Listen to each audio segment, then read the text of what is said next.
What's up guys, welcome back again to Critics Anime। So आज की इस video में हम बात करने वाले हैं बोरुटो एपिसोड नंबर 295 के बारे में। बट एपिसोड स्टार्ट करने से पहले अगर आप एक असली एनिमे फैन हो तो आपको ये एक सवाल का जवाब आना चाहिए। तो सवाल है, अकात्सुकी ऑर्गेनाइजेशन में सबसे पावरफुल मेंबर कौन था? अगर आप असली नारुतो फैन हो तो आपको पता होगा, इसलिए कमेंट करके बताओ। तो चलिए शुरू करते हैं।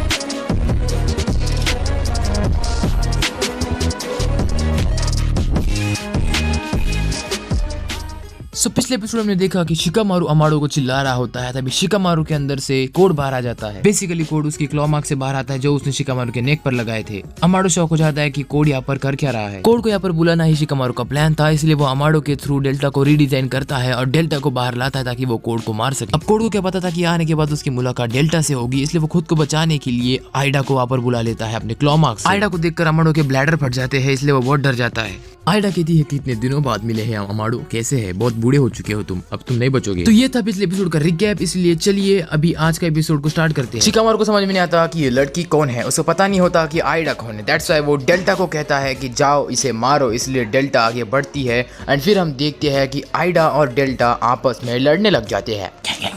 उसके बाद हम देखते हैं कि डेल्टा ऊपर उठकर उसके ऊपर 2 किक मार दी थी उसके फेस पे। आइडा कहती है कि डेल्टा ये सब मत करो, तुम्हारे अंदर का सारा सामान मुझे दिख रहा है। उसके बाद आइडा डेल्टा के सारे अटैक्स को रोक देती है, जिसे देखकर डेल्टा भी शॉक हो जाती है। आइडा अपने अट्रैक्शन की एबिलिटी से डेल्टा को भी अट्रैक्ट कर लेती है अपनी तरफ। ओह माय गॉड, आइडा कितनी क्यूट है। हे आइडा, क्या कर रही हो तुम? पागल हो क्या? डेल्टा कहती है कि मुझे नहीं पता शिकामारू कि मैं क्या कर रही हूँ, बट मुझे जानना है कि इस लड़की में है क्या। जाहिर सी बात है, आइडा एक रोबोट है तो मशीन्स होंगी उसके अंदर। नेक्स्ट सीन में हम बोरुटो सास्के को देखते हैं, जिसमें सास्के बोरुटो से माफी मांग रहा होता है। वो कहता है, मुझे माफ कर देना बोरुटो, मोमोशिकी के रैम्पेज को रोकना मेरी जिम्मेदारी थी, बट मैं वहाँ पर आ नहीं पाया और ये कठोर कदम कवाकी को उठाना पड़ा। एज ए टीचर मैं फेल हो गया बोरुटो। विलेज ने कवाकी को हेट नहीं बल्कि मुझे हेट करना चाहिए। अगर मैं विलेज में होता तो मैं शायद मोमोशिकी को रोक पाता और कवाकी तुम्हें ना मारता। पता नहीं इतने सीरियस सिचुएशंस में मैं विलेज के बाहर कैसे चला जाता हूँ। अरे सास्के-सान, छोड़ो ना, तुम भी कितनी पुरानी बातों को याद करते हो। पर आपको कैसे पता कि कवाकी ने मुझको मारा है? आपको किसने बोला? ये बात सिर्फ विलेज के गिने चुने लोगों को मालूम है बोरुटो,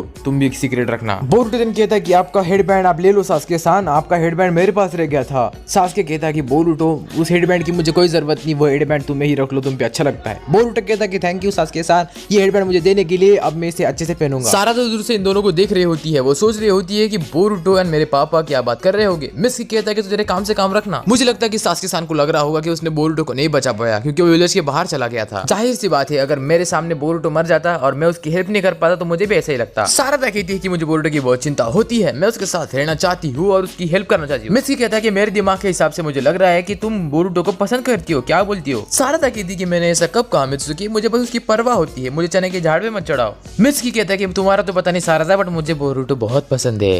अबे साले। कहता है कि सारदा हमें ओत्सुकी से लड़ने के लिए बोरुटो की हेल्प करनी होगी, बट उसके पहले स्ट्रॉन्ग होना पड़ेगा और स्ट्रॉन्ग होने के लिए हमें ट्रेनिंग करनी होगी सारदा, इसलिए ट्रेनिंग करते हैं। और सबसे पहले ये अंडा खा लो सारदा, इससे तुम्हारे अंदर ताकत आएगी और मैं भी एक अंडा खा लेता हूँ मेरा। गाइस मित्सुकी खाता है बट तुम अपने अंडे कभी मत खाना। सारदा कहती है कि मित्सुकी अगर मैंने तुम्हारे अंडे खा लिए तो तुम्हारे पास अंडे ही नहीं बचेगी, फिर क्या करोगी? नेक्स्ट सीन में कवाकी बैठा होता है और वो नाना दाइमे से कहता है कि मैंने बोरुटो को मार दिया नाना दाइमे, क्या आप इसके लिए मुझे सजा नहीं दोगे? नारुतो कहता है कि कवाकी बट बोरुटो भी जिंदा है, उसके कारमा ने उसे ठीक कर दिया। और बोरुटो खुद कहता है कि कवाकी का रोल बहुत पेनफुल था, दैट्स व्हाई कवाकी ने जो किया वो ठीक किया और मुझे भी लगता है कि तुमने ठीक किया कवाकी, क्योंकि अगर तुम नहीं होते तो कोई नहीं बच पाता। एंड विलेज के सारे लोग मेरे परिवार है और उनमें तुम भी आते हो कवाकी, दैट्स व्हाई तुम भी मेरे परिवार हो और मैं तुम्हारी रक्षा हमेशा करूंगा। क्या करूं मैं नारुतो जो हूँ। सीन में इनो नारुतो को कांटेक्ट करती है और उससे कहती है कि कोई विलेज में घुस आया है। एक का तो पता चल गया कि वो कोड है और दूसरा उसके साथ जो है उसका पता नहीं है, वो अननोन है, लोकेशन लैब है। शिकामारू इनो से कहता है कि मुझे अमाडो से बात करनी है बिना आइडा को पता चले, इसलिए इनो उसकी बात मानती है और उसकी बात अमाडो से करवाती है। शिकामारू पूछता है अमाडो से कि ये कौन है और ये क्या है और इसे रोका कैसे जाए। देन अमाडो उससे कहता है कि वो आइडा है और उसके पास बहुत खतरनाक पावर्स है और हम उसे रोक नहीं सकते क्योंकि हम सब उसके कैप्टिव्स में फंस गए हैं। उसे रोकने के लिए उसे मारना होगा, बट तुम उसको मार नहीं सकते। तुमने अगर उसे मारने का ट्राई भी किया तो तुम पागल हो जाओगे, तुम ऐसा नहीं कर पाओगे। आइडा शिकामारू को देखकर कहती है कि तुम ऐसा देखकर मुझे बहुत अच्छा लग रहा है शिकामारू, तुम्हारी विल पावर कमाल की है। शिकामारू कहता है कि उससे मुझे कोई फर्क नहीं पड़ता, बट इतना बता दो कि तुम कोड का साथ क्यों दे रहे हो? तुम्हारी कोनोहा से क्या दुश्मनी है आइडा, जल्दी बता दो। आइडा कहती है कि मुझे कोनोहा से कोई प्रॉब्लम नहीं है, प्रॉब्लम तो कोड को है कोनोहा से। असल में मुझे कवाकी पसंद है, इसलिए मैं कोनोहा आई हूँ कोड के साथ में, ताकि कोड मेरी हेल्प करे। देन शिकामारू शौक हो जाता है क्योंकि उसे समझ में नहीं आता कि इसको कवाकी का कैसे मालूम। शिकामारू इनो से कांटेक्ट करके कहता है कि इनो तुम जो बैकअप भेजने वाली थी वो ना भेजो, और नारुतो और सासुके को भी मत भेजना, यहाँ पर मैंने प्लान्स को चेंज कर दिया है। आइडा सोचने लग जाती है कि अब ये क्या करने वाला है, इसने ऐसा क्यों किया। शिकामारू कहता है कि अगर तुम्हें आइडा कवाकी ही चाहिए तो तुम्हें कोड की क्या जरूरत, हम दिलाते हैं ना, पर इसके बदले you should be on the side of the Konoha. क्या कहती हो? ऐसी ऑफर शिकामारू आइडा को देता है।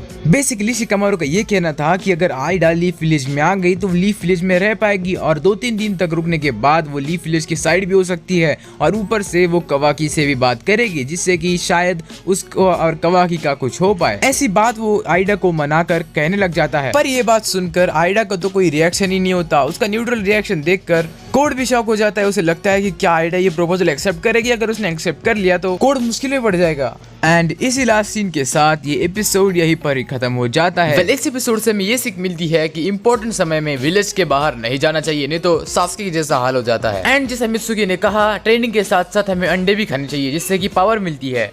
Thanks for watching this video. मिलेंगे ऐसे किसी वीडियो के साथ, तब तक के लिए चैनल तक बने रहिए, और अगर चैनल पर नए हो सब्सक्राइब कर दिए चैनल को, और अगर आपने पिछला एपिसोड नहीं देखा तो यहाँ पर क्लिक करके देख लीजिए। एंड चलो, take care and good bye.